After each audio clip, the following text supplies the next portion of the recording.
Welcome, my friends. Welcome to my world. All right, it is Friday, April 1st, and this is no April Fool's joke, but we're testing a new piece of technology today, and it started giving us some issues right at the last couple of minutes, so I'm hoping you're hearing us, and I'm hoping it sounds okay.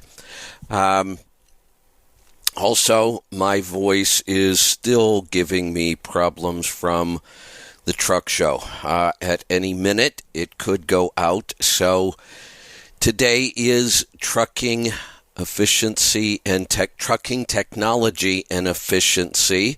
John and Joel should be joining me, and once we get them in here, I'm going to turn the show over to them today because I don't trust my voice. I feel like it's about ready to give out on me now. So I think we've got Joel in here with us. Let's bring him in here quick so maybe he can rescue me. Joel, welcome back. Hey, Kevin, how are you? Well, I've been better. My voice just does not want to cooperate this week. I could go silent here any minute. So I'm putting you guys on your own today. I'm driving today. I'll do what I can do. Hopefully we can get John on here. All right, there we go. Rock and roll. We'll have to get John on. We are giving you a call screener, so Angie's going to help you out. I think she's looking for John right now. The good news is we had a technology issue right up till about 30 seconds before we went live. Our sound was just awful coming through our test site, but now I'm not sure what I did. I must have pressed the right button somewhere because Aaron says we sound great now. Sound good on my end. Oh, good. So I know you've got a lot going on. I've seen some posts of yours, haven't had time to dig into them yet, but tell us some of the stuff you've got going on.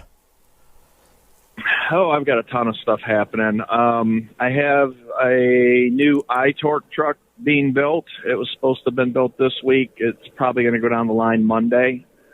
And so this is the 215 rear axle ratio with the overdrive 14-speed transmission through a 6x2.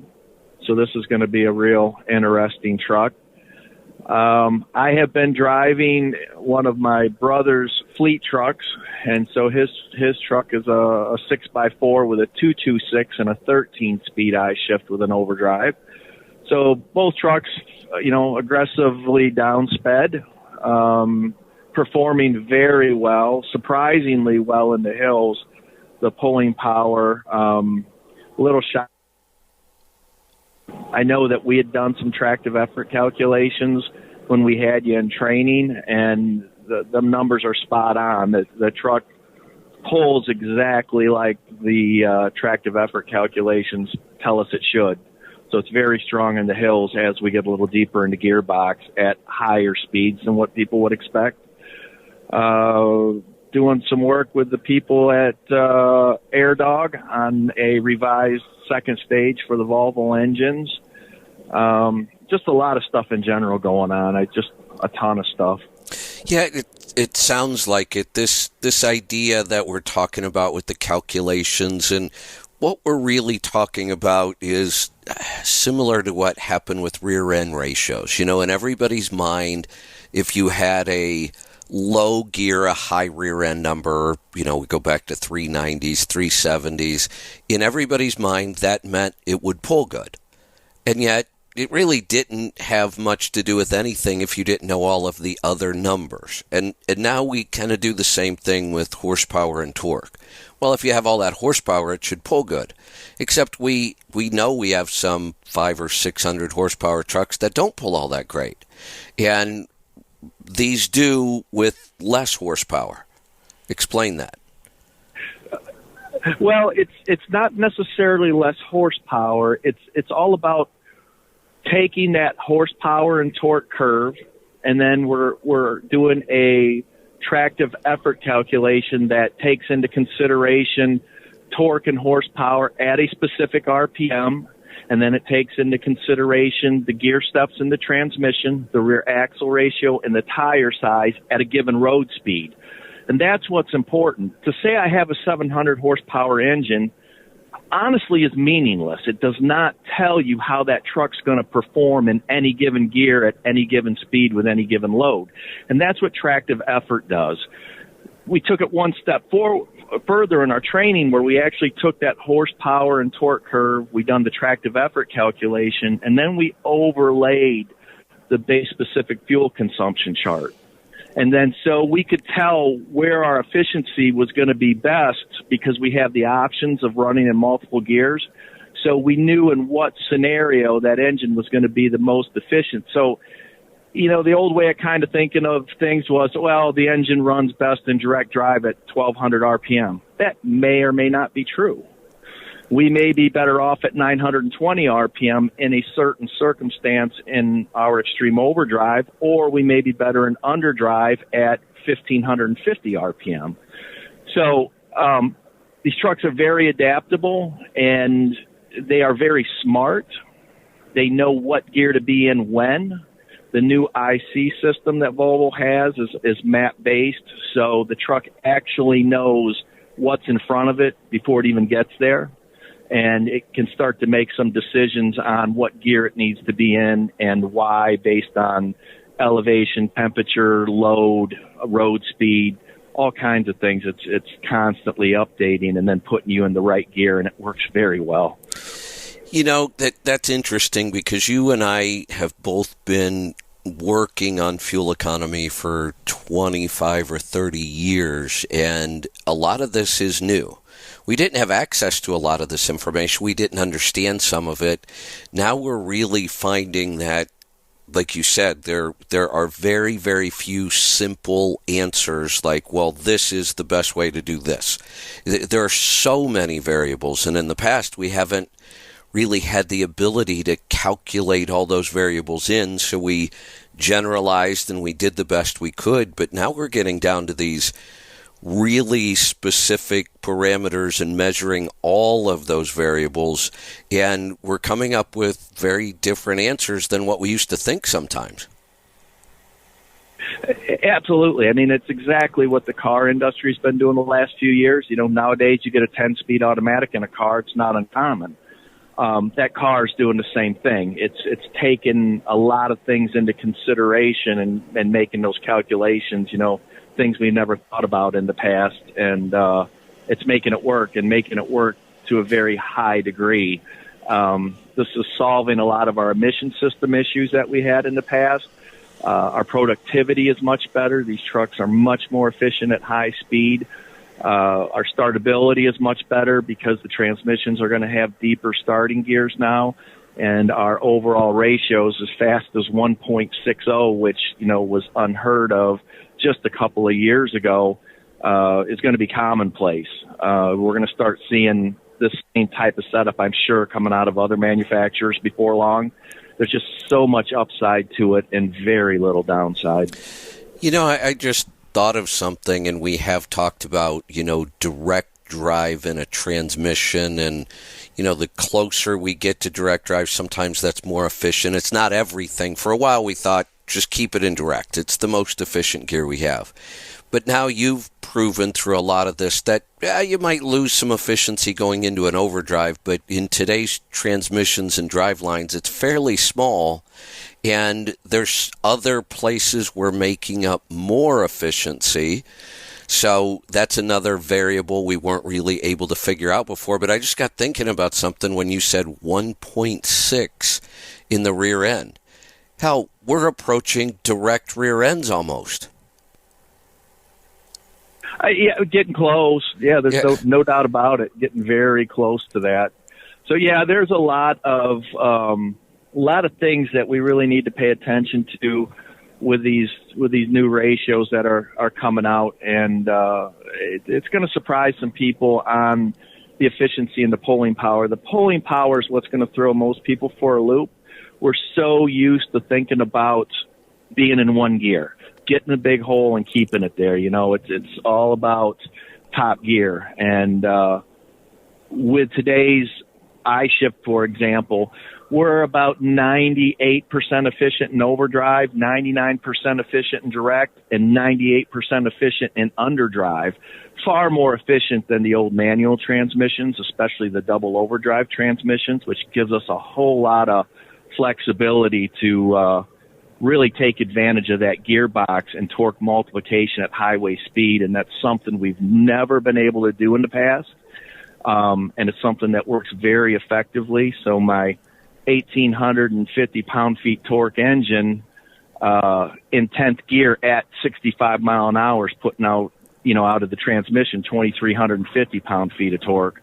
We're not increasing horsepower, obviously, but that torque increase really, really is effective for pulling power in the hills, and it's just really nice to drive. Yeah, there's two things that have changed. Like I said, you and I have been doing this for 25 plus years. And I know, talking to you, many times we thought the same thing. We'd look at a setup and go, boy, if we just had a transmission that would do this, if we just had one more gear down at the bottom, if we just had this split, we'd be able to, we just didn't have those options. We always had to just kind of make do with the best we had. Now that seems to be one of the things that, and Volvo specifically, is really changing, saying, look, if we know where this engine should be running at all these times, why don't we build a transmission that allows that to happen more often? Right. That's one of the advantages of vertical integration, where before we used to have 4 different engines, 5 different transmissions. The transmission people weren't necessarily looking at all the power curves of the different engines, and then even if they did, they couldn't build multiple different transmissions, with different starting gears in order to leverage the advantage of a particular power curve. So, we're seeing the vertical integration from Freightliner and from really all the manufacturers. Volvo's kind of led the way on that along with Mack. And it's something that when the engineering staff all communicates and they get together on this, we can put together some very efficient drive lines that are fun to drive, even though they're not 700 horsepower, because we're producing the horsepower where it counts at very low RPM. And so the drivability is very good, much better than what you'd probably expect. Simply because that 700 horsepower engine, we're making that at crazy high RPM, and we're just kind of counting on, well, if it's 700 up here, that means it's going to be higher horsepower down low, and that is not always the case. Right. And it's kind of surprising. You look at a 565 Cummins, and I think they come in a couple of different flavors, but just their 1850. My 455 1850 TC's making more horsepower and torque at lower RPM. So this truck in a downsped powertrain is actually going to outpull that 565. In order for you to get to that higher horsepower, then you have to go to more traditional gearing, which kind of excludes you from running at higher speeds deeper into gearbox, and it becomes problematic. You're gear bound at that point. So some really cool things we can do now with gearing, now that we have the startability that we need. And these very aggressive downsped axle ratios really make for a fun truck. Yeah, something else to think about, the scenario you were just giving there. You've got all this horsepower, but you're kind of gear bound. We talk about performance and how well it pulls and even some fuel economy with that. But the one thing we haven't talked about a lot, and again, a lot of this came out of the research you've been doing, that's a problem for emissions as well. It is that high piston speed, and that really goes back to the base engine architecture that we talk about when we have these engines with the very long stroke and the short rods like we've seen traditionally.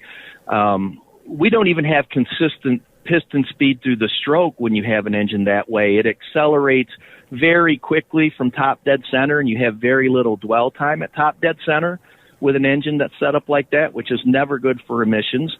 And then it's very slow to come back up to top dead center after it's gone through the power stroke. So it's slow on the way up and very fast on the way down.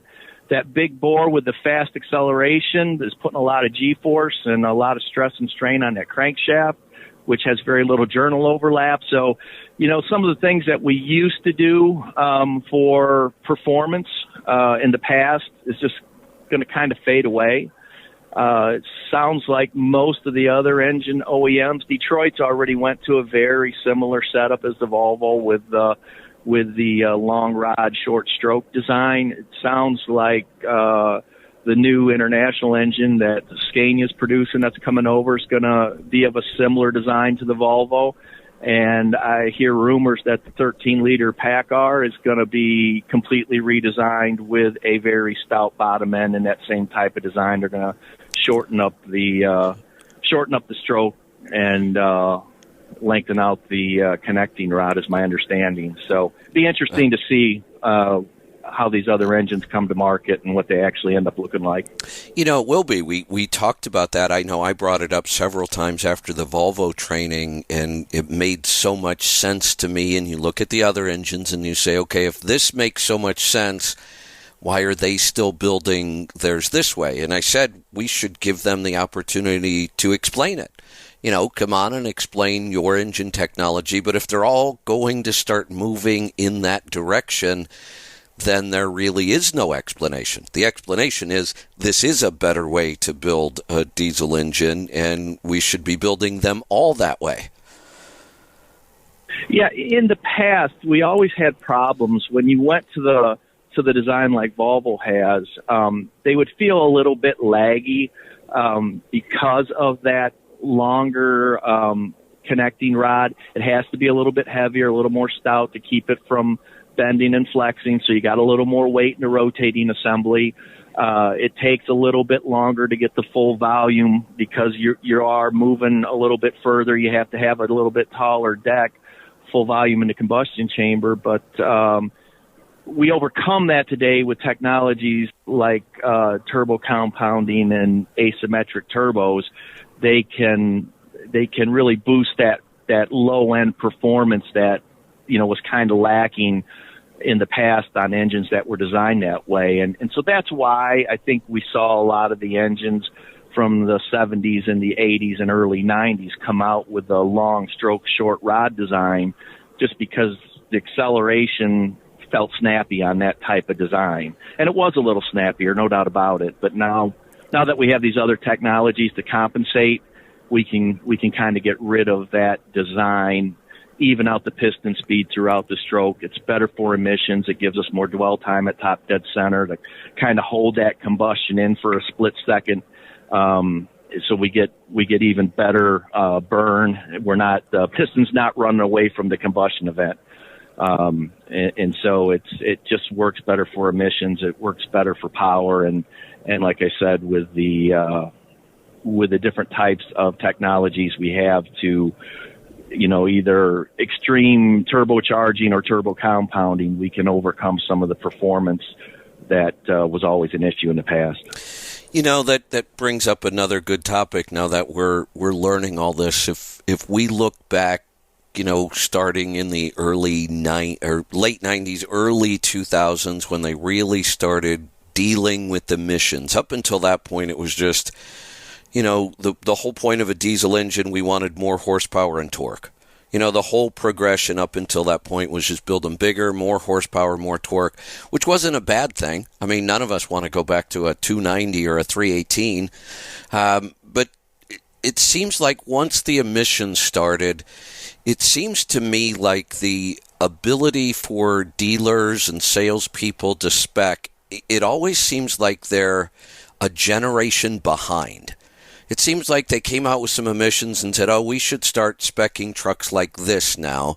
And they went to the whole gear fast, run slow concept, but they never seemed to really put it in place correctly. When they did, it didn't work.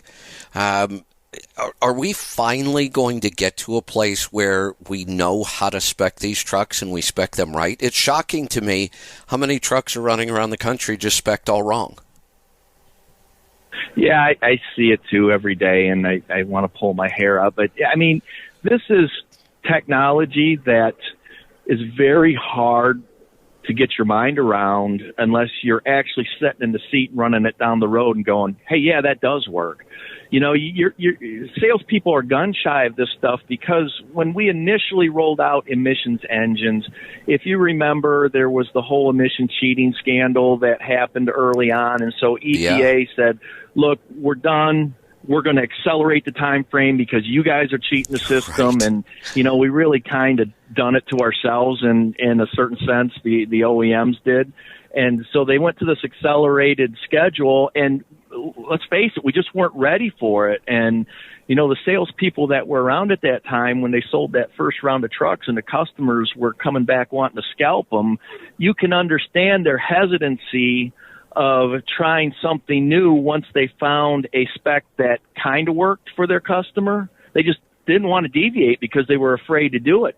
The customer was kind of the same way. They had so many problems through those first couple generations of emissions engines that once they finally found something that kind of worked, they just didn't want to deviate. And so now it's very hard to get salespeople and even customers to embrace this kind of stuff until they get in the seat. And once they get in the seat, it takes them about 25 miles, and you just know. It's pretty cool. You're like, wow, this is the real deal. It pulls good. You can just feel how good it runs. And so it's going to sell itself. It's going to take a little bit to get it out into the marketplace. I talk about Volvo a lot. Detroit's done a pretty good job with things. I think they're one of the better. They got one of the better specs out there, similar to what Henry Albert's running. Of course, I like the Volvo spec. The new iTorque, I think, is my personal opinion. It's head and shoulders better than anything out there because it's very efficient, but it pulls very well because we have torque multiplication at highway speed. And as far as I'm aware, nobody else really has that ability to run down in 10th gear at the higher speeds and really leverage that torque multiplication. And that's what really makes this fun to drive. So there's a lot of new technologies coming down the pike. I'm sure that all the other OEMs will be putting out a very similar setup in the near future. I happen to think that in particular with the D13 TC, the turbo compounded engine, that's going to probably keep Volvo out in the forefront in terms of fuel efficiency. I agree, and I do think that it's going to be a while we've never really gotten to the point where the salespeople were really good at speccing trucks. I don't think we're going to get there anytime soon. Now, you and I get frustrated with it. We think, why are all these trucks running around spec so bad? But there's another way to look at it. As long as that's the case, people like you are just that much more valuable. I mean, if everybody knew this, what would we be doing, right? Yeah, that's true to a point. But the one way of looking at this, when you take the new Volvo iTorque with a 215 with a crawler gear and an overdrive, there's literally nothing that truck cannot do. So the customer doesn't have to choose between direct or over anymore. You got both at highway speed. You even have under at highway speed. You have a crawler gear, so you can take that thing off-road if you want to. There's just not much that a salesperson is going to have to know once they get comfortable with the iTorque concept. Yeah, I agree. If we get there, I mean, we'll see. I don't know if we will or not. One point I want to go back to, because I've been thinking about it since you said it, and a lot of people may not even realize this today. You're right. We have cars with 10-speed automatic transmissions. 10-speed. I can remember how wasn't one of the early automatic Power Glide. I was just going to say, wasn't the Power Glide a 2-speed transmission? Yeah. I had a 348 Chevy with a 2-speed Power Glide. That's exactly right. Yeah, 2 speeds. I was just thinking about that. Now we're looking at 10 and 12 speeds in a car. A car. Now that's crazy. Let's think about something else along with that, because this is kind of going on in trucks. We think of let's go to a 12-speed transmission in a car. Well, we think, oh, no big deal. We have 18 speeds in trucks. We've had them forever. We shift them. We used to have 2 sticks. We used to shift them. But try to imagine taking that 10 or 12-speed transmission in a car today and make it a manual. The driver would never be able to shift it. That's exactly right. And it's amazing how well they do, and it's reflected in the fuel mileage and the performance of the car. Nobody second guesses an automatic in a car anymore. Right. You just don't. Right. They're just that good. Yeah, and you just and same things happening in the truck here. Yeah, it'll take this. I think this. Our generation is on its way out. We're the end of the baby boomers. We're heading into retirement. Yeah, I think that's when it's going to change, because the attitude when auto shifts first came out. Oh, that's not a real truck. Oh no, you have to shift. Right. And that may be, but in today's world, if you want the most efficient driveline for fuel mileage and emissions, maintenance, all of that, you're not going to shift these things yourself. You wouldn't be able to. No, and what the big, I think, the kind of holdback was on the automated manuals in terms of efficiency is they could never see down the road and understand what's in front of them. Now they can. In fact, they know before the driver does, especially if it's an area that the driver's never been to. That truck knows what's 3 miles up the road, what's coming, and what it needs to do. And so that's where the huge advantage is going to come here. The add in a few extra gears is critical to get the right rear axle ratios.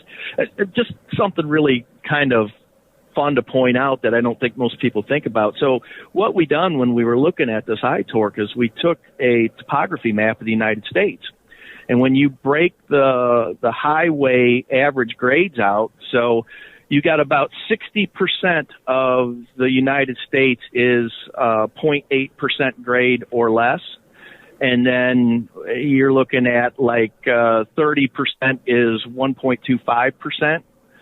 And I forget what the rest of it is at 1.65%. And when you look at the gradability in the iTorque, it's 0.8 in overdrive, 1.25 in direct, and 1.65 with 80,000 pounds. So we made that to exactly match the average topography of the country. And so now a lot of people are going, well, I go up 6% grades. When you look at grade on a highway, that is peak grade. Correct.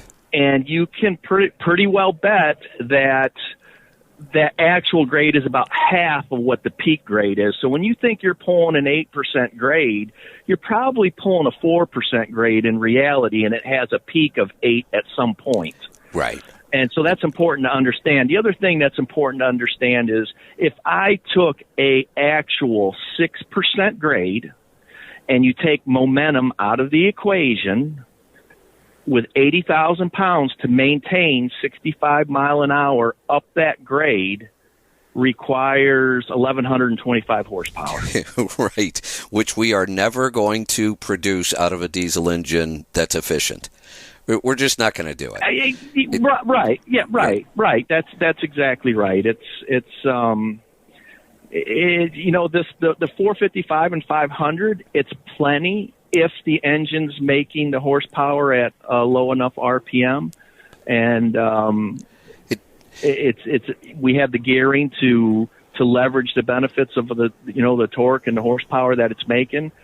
You get very good performance out of these trucks, especially when we can start multiplying torque.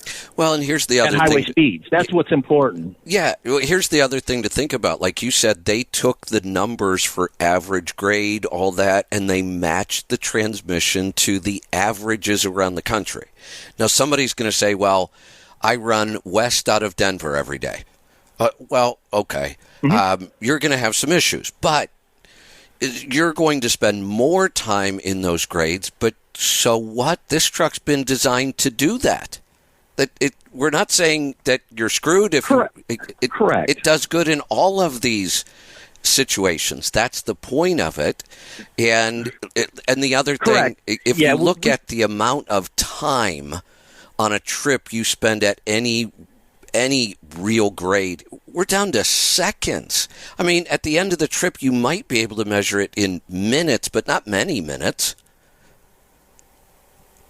Well, right. And also the thing to remember is that we can continue to get deeper into the gearbox with these aggressively downsped trucks, but you're at higher speed deeper into the gearbox. And that's what a lot of people don't realize. They think, oh, my God, we're down to eighth gear. It's 25 mile an hour. Exactly. Well, it's in a not. traditionally geared truck, it is. Right. Yeah, but in my truck, eighth gear may be 52 mile an hour. Exactly. So that's why it's important to do that tractive effort calculation to understand how much pulling power. So right now, with my 455 1850 with the 13 speed and the 2.16 rear axle ratio, I pull, or the tractive effort calculation at 65 mile an hour is exactly on par with that 565 1850 Cummins, with them in overdrive with traditional gearing and me in 10th gear with my ratio. We have dead even tractive effort pulling hills.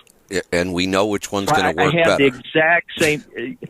Right, exactly. Yeah, you know who's going to be more efficient as soon as we get on the flat, and you spend most of your time on the flat. Under 0.8% grade. Yeah, exactly. Good. So, yeah, it's a huge efficiency gain to be had there. All really good points. What do you say we take some questions? Absolutely. All right, let's get started. We're going to go to Texas. We do have lines open. I know we haven't gotten calls yet because we had a lot to talk about, but if you want to jump in now, we've got about 30 minutes left for calls and questions. 855-950-3835. We're going to head off to Texas. Paul, welcome to the program. Howdy. I've been having some... Over the last couple of months, two of my batteries, I've been getting a lot of corrosion on the negative terminal, just on two of them. Well, the other day, it seemed a little sluggish to crank over. So last night, I give my batteries a hard time. A lot of hotel load, electric PTO, and all that good stuff. So I just about replace them every year or every 15 months. But I unplugged everything last night, shut it off, and it cranked up real good this morning, like nothing was wrong. But I'm thinking I might just replace them. Maybe it might be a good idea. So what kind of batteries? Just your regular lead acid. Well, there's your problem. You just said you abuse your batteries with hotel loads and the PTO, and lead acid batteries were designed to do one thing: start a vehicle. They'll put out, a decent amount of cranking amps all at once. They do not like to be discharged. A lead acid battery wants to stay at a high voltage all the time. And when we used to use them just to start a vehicle, they did. You barely drew down the voltage starting it unless you had a starting issue. And then your alternator immediately kicks in and recharges it. It never would allow that battery to drop in voltage all day long. Well, now when we turn the key off and then we run these hotel loads, we're drawing that battery way down to a lower voltage than it likes to be, and it doesn't like to be discharged and recharged. It likes to be charged, hold that voltage as high as possible, and anything other than that is just hard on them. Just a simple switch to a deep cycle, glass mat, anything other than a lead acid would be a huge improvement. Yeah. I'll have to spend some money. Yeah, I agree. And one of the things that we found, and we struggled with the whole battery issue for quite a while, one of the absolute greatest things that we found for improving battery life is solar. There you go. Solar on all of our trucks. Now, I know you probably don't have room on a car hauler, but man, if you can get any type of solar on there, it really helps to maintain the voltage. And quite honestly, you can put about any piece of junk battery you want in there if you've got good solar, and it's going to triple the life of it. It's crazy how well that works. And the new solar out there is relatively affordable too. It's not all that crazy price wise. It is, and there's a good point there, because with solar, what's happening is it would be similar to having a trickle charger installed all the time, and every time you turn the key off, something was trickle charging your battery, which is really good for them, and it keeps them conditioned. And that's basically what a good solar setup is doing. It's constantly conditioning almost and trickle charging the battery. Well, at least my roof is flat to put a solar panel on. If you've got room, you should really, really think about that. You'll be surprised what that's going to do for your battery life. I know it's been a godsend for us. We're doing the same thing. We're replacing batteries every year. It didn't make any difference what we put in. We put in the glass mat, they fail in the heat. We put in the lead acid, they fail in the cold. It really didn't make any difference. They had the exact same failure rate at just about the same time. Until we got the solar on there. Then I think the glass mat does a little bit better with solar. But the lead acid itself, even the dirt cheap batteries, when you put solar on it, it's surprising how long they'll last. Yeah, you know, I've got the perfect flat roof for it. So well, there you go. Like a 4 foot by 4 foot. Actually, this is kind of funny. This I just pulled into the fuel arm. There's this. Mm-hmm. It's an old school bus, but I just looked over and it's got 4 big solar panels on the top of it. There you go. There you go. Yeah, exactly. Awesome. You know, like I said, I was shocked when I went to replace the battery on my vehicle that it wasn't a lead acid battery; it was a glass mat. And my only thought was these cars are getting so heavily electronic that they've also realized that lead acid doesn't do well in these. Right, yeah, that's exactly right. And there was a couple of Hyundai concept cars out that they were integrating solar panel roofs that were kind of see-through, kind of translucent into the car, so you kind of had like a moonroof effect, but it was a solar panel as well, and part of the reasoning was just what you're talking about. Even though it was still an internal combustion engine, very heavy on the computer controls and all the electronic stuff it takes to make those things work. Well, and even like creature comforts, you know, I think we all have experienced heated seats and how nice they are in the wintertime, but now there's heated steering wheels, and I'm seeing vehicles with 4 seats heated now. You think about the electrical draw from that kind of stuff, it's a lot. Yeah, I've got a Lexus that has an electric sway bar that has like an electric motor in the middle of that sway bar, and it can independently pull one side of the car down or the other. And you know, it's electrically driven, and so there is a lot of electrical power going on in today's cars. That's exactly right. Oh, you just reminded me of another technology we were pretty familiar with, which was Bose and their seat, which originally, the original design and idea for that was a full-blown automotive suspension, not just a seat, but a full-blown suspension for a car. And from what I understand, there is a European manufacturer that's going to build a car with this.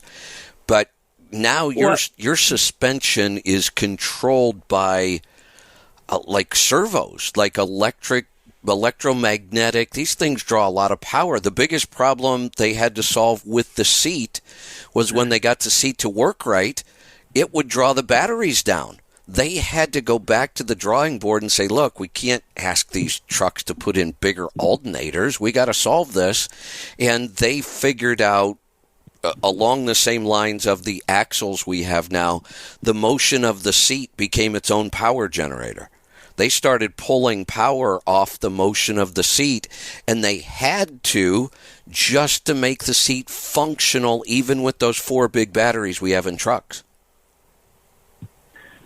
Yeah, so the same basic premise that the Bose seat works on, Link Manufacturing does their ROI cab mate. So they're applying that technology to the cab suspension, which I've had 3 test units of those, and it works really well.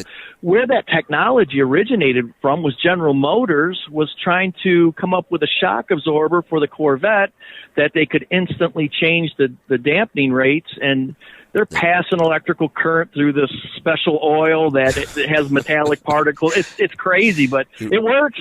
It works really well. So it's pretty damn cool. It is, and it's pretty incredible technology, but it's also very power intensive. So now we're back to, we need more batteries and better batteries and more solar and better charging. And all right, let's grab another call. Let's go to Virginia. Danny, welcome to the program. Hello, Kevin. What's on your mind today? I just wanted to give you some updates or a little more info on that video I posted about that Volvo electric truck. When I took that video, I know it's hard to hear, there's a lot of noise in the background. That was after the show was over. The reason I'd seen it is that I told you I took a trailer out from the show, and it was over there by that Volvo. So there wasn't anybody from Volvo to ask any questions. So I just looked the truck over and took the video. What was odd, unlike Tesla, this truck had a drive axle and a differential, but it had an electric motor under the hood, which I'm thinking maybe turned some kind of transmission. Correct. So, it goes through a 2-speed transmission. Oh, so you know about it, Joel? Oh yeah. Or, it goes through a 2-speed transmission for low speed maneuverability and then highway speed, and then they also offer it with a 2-speed rear axle as well. So you basically have 4 speeds. And I'm not exactly sure, they were looking for some crazy gradability out of it when you order that 2-speed axle option. I know there was a company out in California that actually just took delivery of 143 electric trucks, and that is the biggest electric truck order globally to date, actual order where they've been built and delivered to the customer. So a lot of hype about electric trucks. You would think that there was a million of them on the road. There's not that many, so 143 was a pretty big order. Got it. And another thing, Kevin, you just mentioned the Bose Air IC, and I remember there was a company there at the show. I forget the name. I can look it up when I get home because I think I still got the pamphlet on it. But it was a similar seat to the Bose. The only thing, their demonstration, you sit on the seat on a platform, and I don't know if you remember the Bose had their little display. Right. This one, it didn't ride. I mean, Bose almost had it to where you couldn't feel anything. This one here still had some kind of vibration to it, not as much as, without the thing active, but it was also a lot cheaper. You could have took one home from the show for $700. Oh, then the technology was nowhere near what Bose is doing then. I mean, I understand the technology and the parts that Bose needed to build that seat, and you couldn't do it for $700. No way. I have no idea what their technology is, but can't be much. It was $1,100. Normally, they had a $400 discount if you bought it. Carried it out, but I have to. I didn't think it was as good as the Bose as far as the ride. Well, it can't be. Can't even be close. Like I said, I can't even imagine what technology they're attempting. Can't you spend $2,500 or $3,000 on a seat with no technology today? Yes. Yeah, if you go get the top of the line, whatever seat you want to go get, you're into several $1,000s with no technology of any kind. So I have no idea what the hell they're building for $1,100, but can't be much. We were approached by a company that bought the licensing of that from Bose, bought the technology from them, and wanted to work with us. And we basically said, we tried it once, and with all the Bose support behind it, and it didn't work. And it didn't work because of cost. The industry doesn't see the benefit. It wasn't just, the idea behind the seat wasn't just to stop those big bumps. The idea behind the seat was to stop the minor vibrations all day that we don't even feel or understand that are there, but affect our health. And there was even a safety issue to it. But the industry won't spend any money on things like safety and health unless they're forced to. We are going to bring in what now is a special guest for today. John is joining us. John is in the house. John, welcome. I got roped into going to a racetrack this weekend by my son, and he was approached by a team to test a new car of theirs. And anytime that happens, it turns into a whole bunch of work. Hey, John. So, John. Yeah. Hey, not only did you get roped into it, I think they tied you up and threw you in the corner 100 feet away from your mic. We can't hear you. Oh, okay. Let me disconnect. Can you hear me now? Yeah, it's really distant. Hold on. I'm just going to unplug my phone from the CarPlay, and I just drove to a remote corner of the track where it was quiet. Got it. Yeah. Can you hear me now? Oh, much better. Good. All right. So, all right. Yeah, so I got and it turns out we missed the morning session because the car needed so much work. And our second session started at 11. So, and the car ran out and ran for half an hour successfully, so we're happy. Got it. So now you can try to save me. I can talk to you guys. Yeah. I've been asking Joel questions that I know will take him a long time to answer, so I can rest my voice in between. It's been working. Yeah, I know. Be like, hey, Joel, that's really interesting. Could you explain the technology behind that? And then I hit the mute button and start. Yeah. Start again, like that bathroom break conversation we had a few shows ago. That's exactly right. There you go. Yeah, we've got this figured out. We don't need no stinking breaks. We'll. So, John, it's your turn. What's going on with you? Lots and lots. I'm busy. Been doing some suspension work. I had a couple of cars that I'd redesigned the front suspension on a few years ago. And some people found me out of the blue, I don't know where, and sent me 2 more cars to redo all the roll centers and instantaneous center. And I built my own spindles for the front and so forth to get the geometry where I wanted it. And so, yeah, I'm really busy with that right now and getting out to the track. I've got another deal this year on another really big fancy prototype with lots of aerodynamic stuff on it and a very open class. Hey, something weird is happening with your phone again. You go from being really loud and clear to being really muffled and quiet. Oh, okay. I'm just talking to my phone with it up to my ear right now. Let me try to drive somewhere. I'm in a car at a racetrack in the middle of nowhere, South Carolina. This is... See if I can get the better service. Yeah, this is not your normal radio show. Joel's out there driving a truck, probably backing into some complicated dock while he's explaining. I just got backed into. Wait, I know. While he's explaining tractic effort or whatever the hell that is, he was explaining something complicated while we're backing up, and now John's out at the racetrack going, "Oh, let me find another spot on the track here." I almost jumped in on your tractive effort post on the. Can you hear me better now? A little bit. You still kind of keep fading out. Some weird things going on. All right. That's better. Cell tower from where I am. Right there. So, is that better? Whatever you're doing, don't move the phone. Don't turn your head. Don't do anything. All right, cool. I went from one end of the paddock to the other. It's good.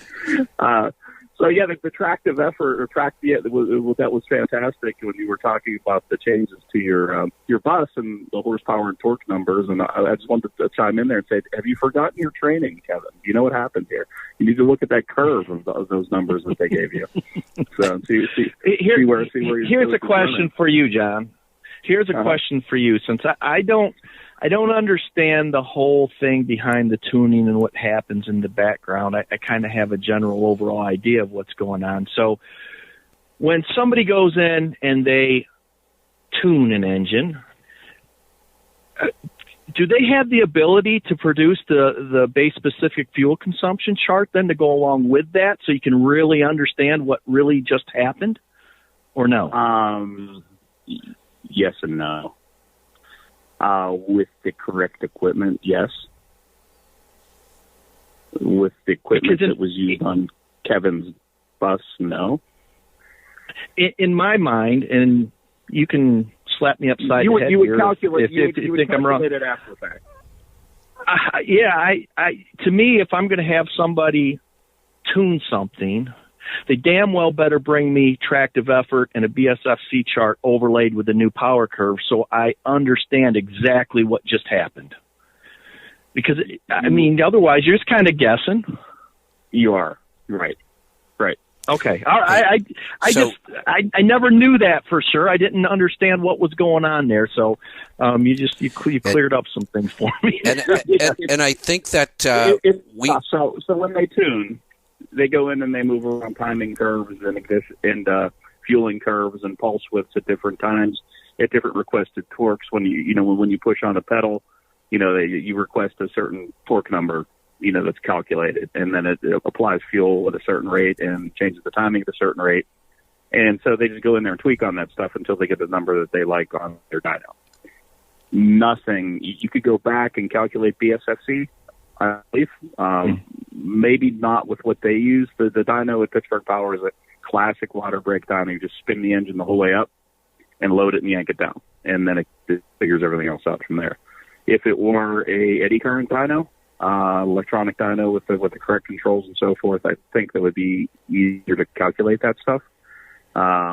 They do make use of a fuel management unit, but that's never really worked all that well, where you just measure the fuel in and out, which isn't a bad thing to do either, but you should be able to calculate it. You should be able to figure it out through pulse width and pressure.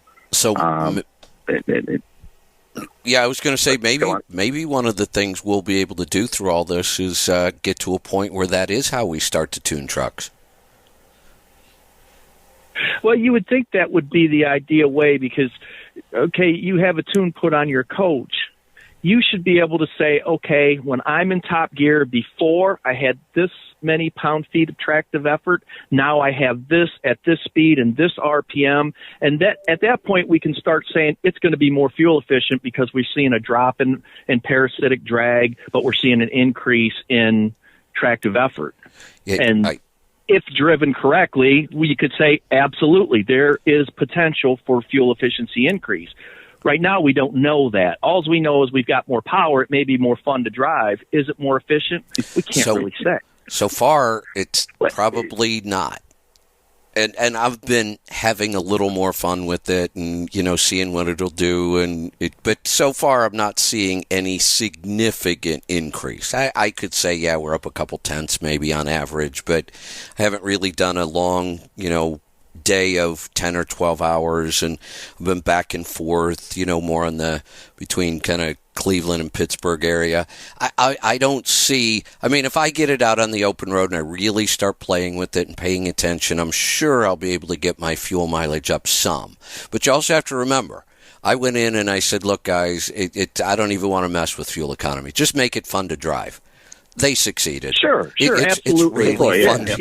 It's really fun to drive now. But you're right, on trucks, we should start saying, wait a minute, we have this knowledge. We know how to do this. Let's figure out how to measure this better, and we should start tuning trucks that way. Let's grab my voice is about to die here. Let's grab a call real quick. We're going to go to Idaho. RJ, welcome to the program. Hey, good afternoon. Hello? Good afternoon. What's on your mind today? Good afternoon. Hey, I wanted to talk to John. I just got back some bearings from WPC for 3 of my axles. I'm going to have them installed. This weekend. I'm just wondering, can I expect maybe a couple of tenths of a mile per gallon Do you have any experience with that? That's what we've seen, yeah. And you could run a lighter oil. I'm not sure. Which axles are you putting them in? Say again? Which axles are they going in? Your drive axles? Yeah, the steer axle and both drive axles. And both drive axles on the tractor? And then next will be one axle on my trailer, because I have a lift kit on my trailer where I lift one axle all the time, so I'm only riding on one axle. Right. Again, I really believe this. Go ahead. So, and then when I'm done with that, I was thinking my differentials, because I was going to re-gear so that I could. Right now I'm driving at 1450 RPMs with a C12. It would probably reduce me down to just under 1300. That put me in direct also. Right. And so with those three efficiencies, I was thinking of doing that instead of the transmission. I agree with all of it. About right? That does sound about right, yeah. Well, make sure when you install those bearings that whoever does it uses a Dr. Preload. Get school you on that, but make sure you don't put too much preload on those bearings. You don't need it. So that'll make a huge difference. You say preload? Dr. Preload, yes. Yeah, so there's a preload number that they'll use, to come with the, the bearings when you buy them. There's, you put them to 300 pounds or whatever. It's friendly to make a device that you actually set the preload on the bearing, meaning in thousandths of an inch, you load it correctly with that, right? Am I correct on that, Joe? I personally use it. Yep, you got it. Yeah, so make sure the shop that you go to install the bearings uses one of those instead of just the torque wrench method. That's all. In order to find that shop, you may go to Dr. Preload's website. I think they have a list of shops out there, because not all shops are going to have that tool to be able to set that like that. Oh, okay. Dang it. Right. So I'm glad to see you guys using that. The WPC process is fantastic. We use it throughout motorsport. Works great in transmission. When you do the high point gears, I have another process for those. When you change your ring and pinion, that is the one area where we don't find much gain with the WPC. But there's another process. It's a micro polishing. That works better on the ring and pinion. That's the only place where the micro polish is superior to the WPC is on the ring and pinion itself. Got it. Sounds like we're going to have to do a show about this. Oh, I'd love to. That's we put so much time and effort into that stuff on the race car, you'll believe it. And it's just free horsepower, free time on the watch. Because we watch everything else so closely, our alignments are always perfect. Our wheels are always pointed the right direction. You get to the point where you have to have all the drag out of the bearings and all the drag off of it, the ring and pinion and the gears and everything. And our tractors have big straight cut gears in them, and it's they're noisy, but they're more efficient. So we spend a ton of time on things like preload on bearings, surface treatments. And again, it comes right off the watch. It's a no-brainer. Here's why I think this is such a huge advantage for us in trucking, having you come on and join us. I can't imagine the amount of money and expense that goes into that kind of testing. We wouldn't be able to do it in trucking. There's just not enough of a return, but if we can piggyback off what we're finding, if you're taking off seconds, then we're taking off fuel consumption, even if it's minor. Even if it's minor, yeah. And again, I'll circle back to the maintenance end, though. Like I said, we watch all of our stuff so closely around it. That's what a lot of these guys sometimes will miss it. I hate to see people spend money on real low drag bearings, and then they've got their rear axles 3 degrees apart or something, creating a whole bunch of friction going down the road. Good point. So make sure make sure that maintenance stuff is perfect. I mean, that's got to be a constant, the maintenance and the alignment and so forth. And worn out bushings that are causing an axle to move a little bit. Things like that, that all cost efficiency. Then when you start doing the mods and getting the drag out, it's instant money in the bank. But you have to take care of the maintenance first. I think there's another good show there to go back to basics on the maintenance. Hey, I hate to cut you guys off, but we are completely out of time. I got to wrap this up. We will do it again next week if you guys are available. We could start doing this every week if you're available, but we got to go. I will see you back here on Monday.